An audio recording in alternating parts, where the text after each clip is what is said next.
ඉතින් කොහොමද ඔයාලට?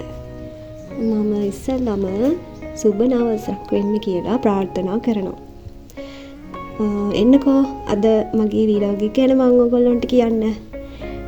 නිවාඩුවට ගෙදර ඇවිත් අවුරුද්දට ලකලහේ අපි මේ සූදානම් වෙන්න තමයි යන්නේ. මම පොල් කඩනවා, ගෙදර වැඩ කරනවා, ගස්වල මල් පිපිලා. දැන් මෙන්න කජු පළ ගන්න කාලේ තමයි අවුරුද්දට තියෙන්නේ. හැබැයි තාම කජු පළගෙන නැහැ. මල් තමයි තියෙන්නේ. මේ කජු ගස්වල හැම ගහක්ම මල් පිපිලා. හැබැයි ගෙඩි ඇවිල්ලා නැහැ.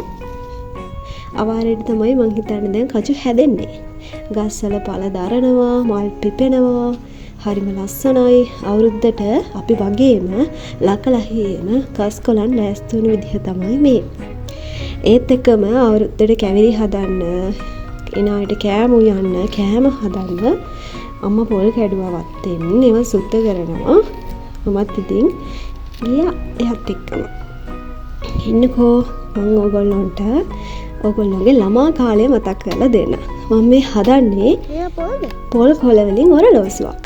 අපි පොඩි කාලේ මේවා හදන්න හරිම ආසයි. එක අතට මේවා හදලා 4-5ක් විතර අපි දාගෙන සෙල්ලම් කරන එක තමයි අපේ පුංචි ළමා කාලේ තිබුණ එකම සතුට. අපි අවුරුදු වලට අපිට ලොකු වැඩ නැහැනේ පුංචි කාලේදී.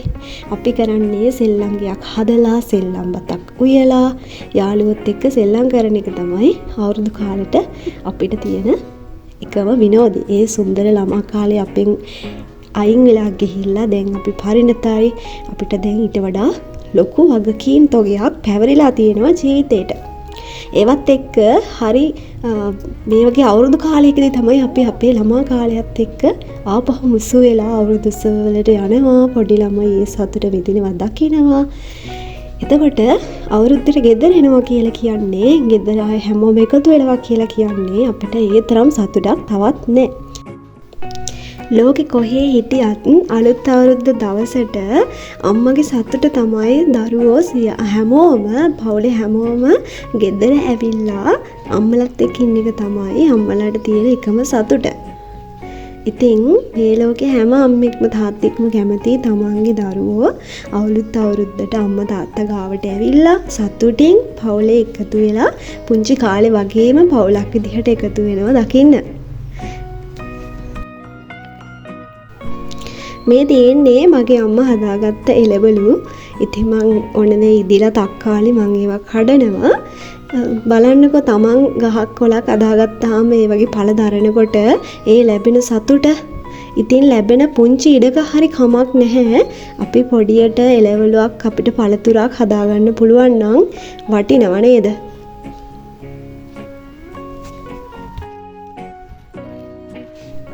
මේ තමයි අපි අපේ ගෙදර කැවිලි හදන වෙලාව. අපි කන්න ආසම දේ තමයි ආස්මි.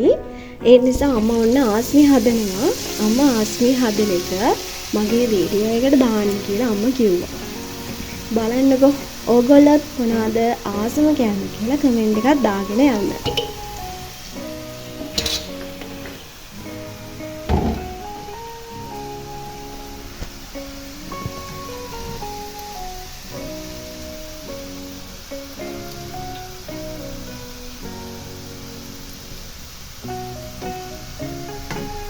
මේක ටිකක් කට්ට තද වෙනකන් තියන්න ඕනේ. කියලා නමන්න. තාමයි.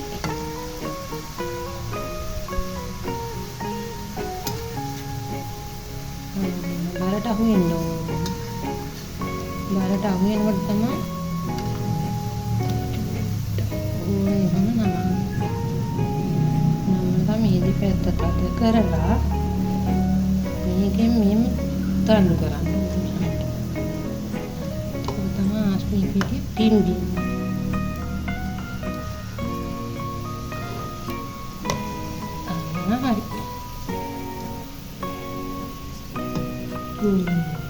මට මතකයි පොඩි කාලෙදී ආච්චි අම්මලා කැවිලි උයනකම් අපි සෙල්ලම් කරනවා. ඒ අතරේ ඇවිල්ලා කැවිලි කනවා.